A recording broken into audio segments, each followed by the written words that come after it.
வணக்கம். வாங்க, எல்லோரும் எப்படி இருக்கீங்க? நல்லா இருக்கீங்களா? வாங்க, இன்றைக்கி எனக்கு ஒரு ஆளுக்கு ஒரு கீரை கடையில் பண்ணியிருக்கேன். அது உங்களுக்கு காமிக்கிறேன் வீடியோவாக.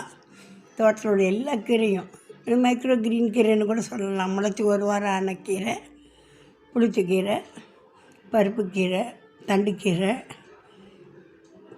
இந்த சேப்பங்கிழங்கு கீரை கூட 2 எடுத்துக்கிட்டேன். பசலை கொஞ்சம், எல்லா கீரையும் பொன்னாங்கண்ணி கூட 2 இன்றைக்கி வச்சுருக்கேன். எல்லா கீரையும் சேர்ந்து இன்றைக்கி ஒரு கடையில் பண்ணுறேன். எல்லோரும் ஃபங்க்ஷன் எனக்கு ஒரு ஆளுக்காக செஞ்சுருக்கேன் பாருங்கள்.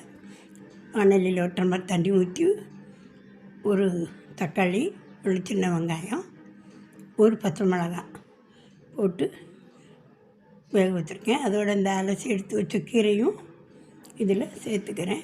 கொஞ்சம் சீரகம் போதும், ஒரு முழு கீரை தானே, ஒரு கை கீரை தானே, கொஞ்சோட சீரகம் சேர்த்துருக்கேன். அதுமாதிரி கொஞ்சோட காயம், இந்த அளவு போதும். இது நல்லா வேகட்டும். இது வெந்த உடனே கொஞ்சம் பச்சரிசி மாவு, ஒரு அரை ஸ்பூன் பச்சரிசி மாவு சேர்த்துக்கிட்டால் கொஞ்சம் அது ஒரு கெட்டித்தன்மையாகவும் இருக்கும், டேஸ்ட்டும் நல்லாயிருக்கும். சேர்த்துருக்கேன். இப்போது இதுக்கு தேவையான அளவு உப்பு சேர்த்துட்டு நம்ம மிக்ஸி ஜாரில் மாற்றிக்கிடுவோம். கொஞ்சம் உப்பு போதும். நாங்கள் ஏற்கனவே சாதத்தில் உப்பு போடுவோம். உப்பு போட்டு இதை மிக்ஸி ஜாரில் சேர்த்துக்கிறேன். சேர்த்து இதை நல்லா அரைச்சிக்கிடுவோம். 2 பல்ஸ் மட்டும் தான் கொடுக்கணும். கீரை ஒன்று என்றைக்கும் திப்பியாக தான் இருக்கணும். ரொம்ப திப்பியாக இருக்கக்கூடாது, அதே நேரம் ரொம்ப பேஸ்ட் ஆகக்கூடாது. பேஸ்ட் ஆகிட்டுனா அந்த கீரை டேஸ்ட் இருக்காது. பாருங்கள், இது மாதிரி கீரை கொஞ்சம் திப்பியாக இருக்கணும். இந்த மாதிரி பல்ஸ் மோடில் அடித்து வச்சுக்கோங்க. இதுக்கு ஒரு தாளிப்பு கொடுத்துடலாம்.